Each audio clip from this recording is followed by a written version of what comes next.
Hey guys, this is just a short guide to the different types of peaks that you may encounter. This guide is less of a show you how to peak than it is an explanation of the peaks that you may run up against. The main purpose behind this video is to help with calling out the peaks the enemy is using. If you want a more in-depth guide on peaking, I would tune into Serenity 17's guide on peaking and perspectives, which will be in the description below. Otherwise, let's start up this video.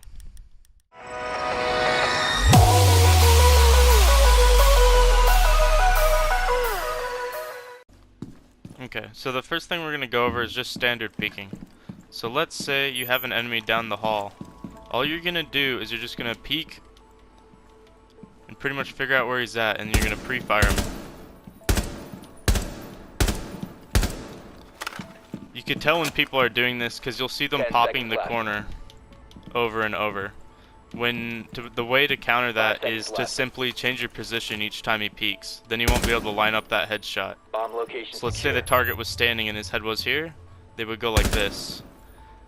But say they peeked you first and they didn't shoot just to check where you are, then you would crouch down. So they'd shoot like this, but you would be down here waiting for them, and you would get the shot off on their head instead. It's pretty easy to call out. You'll just see him pretty much popping the corner over and over, and that's it. Okay, so peek checking is a little bit different. It's like peeking, but it's when you're checking more than one way. So let's say you know there's an enemy in A, and let's say you know there's an enemy by the top of the stairs. So what you're going to be doing is you're going to be checking.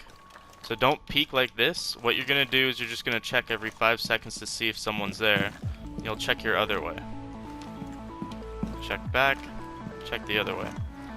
If you're able to find someone that's doing this, the easiest way to take him out is by pinching him, and both you and your teammate going in on a push to take him out, because he can only defend one way at a time, but he'll be checking both ways. So if you both make that push at the same time, he'll be only looking one way at the time, and somebody is going to take him out from behind. The next example is holding someone in a peek check. This is where you get a really small and tiny slim angle that you can see the enemy on. For example, we could use this doorway to narrow it down to just a sliver. If you line it up, you can shoot through it, but your main purpose is not to shoot through it, it's to get information. Once somebody crosses, you're just going to pop them like so.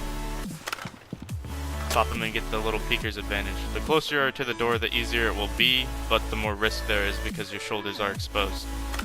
Just follow them once you see them pass, and you're good to go. The way to counter this is just to avoid it. Don't get into that peek check, or drone them out, and while they're busy taking out the drone, have someone push them and take them out.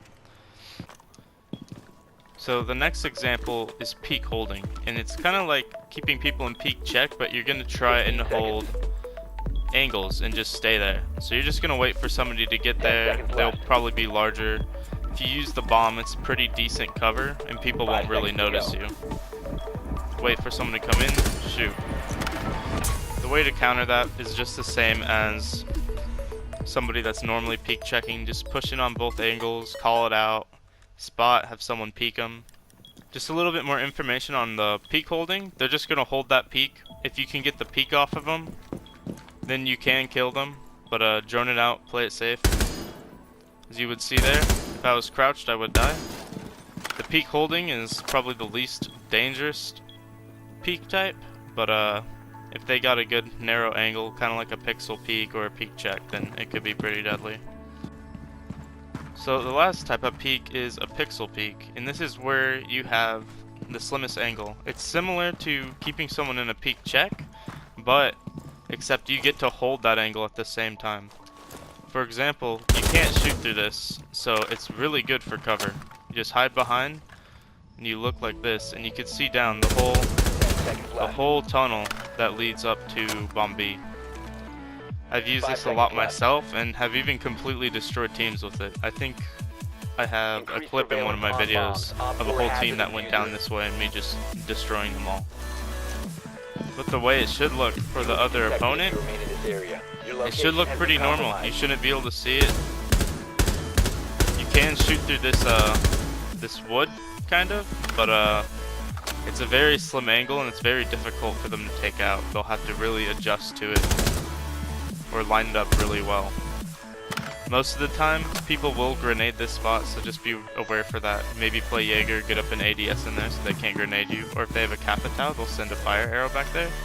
But the only real way to counter pixel peaks is to push from their flank, because then they'll have to get out of that peak and go a different way.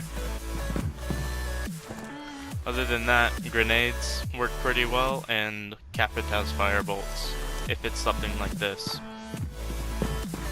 You could also smoke and then run down, but then you risk the chance of him just firing through the smoke and killing you anyways. The last example I'm going to give is when the opponents are holding a crossfire. This is when you're maybe pushing through one area that has two openings. So it's almost like you have to do the peek check, or the peek checking. Pretty much what a crossfire is I would have a buddy over there, and we'd pretty much just peek this back and forth to get anybody who's coming through. They're pretty difficult to take out, and you pretty much don't want to push them. They'll almost always win if they have the crossfire on you. The only way to really get past it is just not to go for it.